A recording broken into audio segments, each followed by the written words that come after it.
देवांशा से पता कर लेते हो। देवांशा, ये सवाल आपको शिफ्ट कर देता हूँ। फेड से पहले आरबीआई दरें घटा सकता है, ऐसा है? तो हमारा मानना ऐसा है कि एक्चुअली और गवर्नर साहब ने खुद भी अपनी पॉलिसी में कम्युनिकेट किया कि there is a very high probability कि इंटरनल लोकल मैक्रोस अगर मॉनसून ठीक ठाक रहा और इन्फ्लेशन अपना द सेकेंड क्वार्टर इन्फ्लेशन हमारे हिसाब से ट्रैजेक्टरी में एक्चुअली आरबीआई के एस्टिमेट से नीचे रहेगा।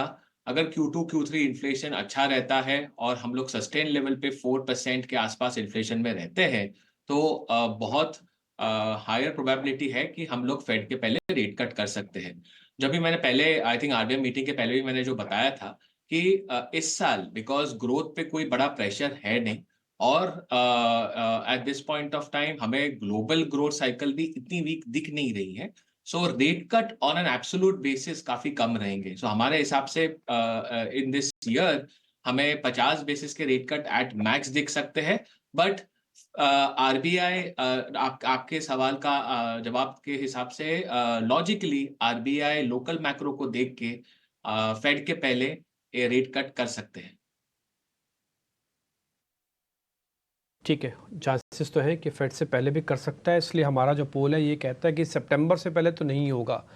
और इस बार का मॉनसून बहुत ट्रिगर पॉइंट रहेगा, वो कितना और कैसे चलता है, क्योंकि मॉनसून पे बहुत हद तक अब आरबीआई का ही फैसला डिपेंड करेगा। सरकार जो करेगी वो तो रोड मैप मिल ही जाएगा 3-4 महीने में, बट हाँ, मॉनसून का भी बहुत इंपॉर्टेंट फैक्टर होने जा रहा है। एनबीएफसीज माइक्रो फाइनेंस इंस्टीट्यूशंस के लिए भी आरबीआई ने काफ़ी कुछ बात कही और उनका कहना था कि जो कम लोन वाले जो लोन दिए जा रहे हैं उस पर ब्याज दरें काफ़ी ज़्यादा हैं, उन लोन पर नज़र रखने की ज़रूरत है। और ये भी कह रहे हैं कि एनबीएफसीज को बैंकों की तरफ से जो लोन और एडवांसेस मिल रहे हैं वो भी, उसमें भी धीमापन है, उसे भी ठीक करने की ज़रूरत है। तो जो overall banking mutual micro finance institutions को लेकर जो भी आरबीआई ने कहा, उसमें आपने क्या कुछ इंपॉर्टेंट बातें नोटिस की? में देखेंगे तो एक कंटिन्यूटी नजर आ रही है। ब्याज दरों में कोई कटौती नहीं करी गई है। लिक्विडिटी पे आरबीआई समय समय पर इंटरवेंशन करते जा रहा है। लेकिन जहां तक एनबीएफसी का सवाल है या फिर माइक्रो फाइनेंस इंस्टीट्यूशन का सवाल है, आरबीआई से कोई बड़े संकेत नहीं दिखाई दे रहे हैं।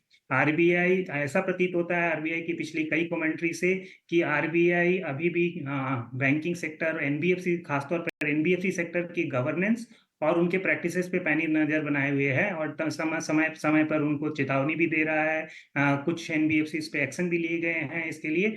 तो आरबीआई उस तरफ काफी जोर दे रहा है कि एनबीएफसी का गवर्नेंस और इम्प्रूव हो, उनकी प्रैक्टिसेस और इम्प्रूव हो, इसलिए कि स्टेटमेंट ऑफ फैक्ट्स पे भी काफी जोर दिया जा रहा है। तो इस तरह की प्रैक्टिसेस पे आरबीआई का इस वक्त काफी ध्यान नजर आ रहा है। जहां तक एनबीएफसी के लिए विशेष कुछ विंडो क्रिएट करने की बात है, पिछले 4-5 महीनों में हमने ऐसा कुछ देखा नहीं है नवंबर में, जबकि कुछ ऐसे एक्शन हुए हैं जो कि एनबीएफसी के अगेंस्ट में ही गए हैं। जैसे कि नवंबर में महीने में आरबीआई की पॉलिसी में जो बैंक से एनबीएफसी को लोन मिलता है उस पे रिस्क वेटेड बढ़ा दिया गया था। हर रेटिंग लेवल पे 25% से रिस्क वेट बढ़ा दिया गया है, जिससे कि बैंकों से आरबीआई एनबीएफसी को मिलने वाली लिक्विडिटी थोड़ी कम हो गई है और इसके अलावा ब्याज दरें भी बढ़ गई है। तो इस तरह के ही एक्शन देखने में रहा है। तो इस वक्त ऐसा कोई आरबीआई का ऐसा कोई संकेत हमें नहीं मिल रहा है जिससे ये महसूस हो सके कि आरबीआई बैंक एनबीएफसी के लिए या फिर और किसी एनबीएफसी से जुड़े बाकी क्षेत्र जैसे माइक्रो फाइनेंस है उसके लिए कोई बड़े कदम उठा सकता है जो कि इस क्षेत्र को मदद कर सके। नजरिया एनबीएफसीज को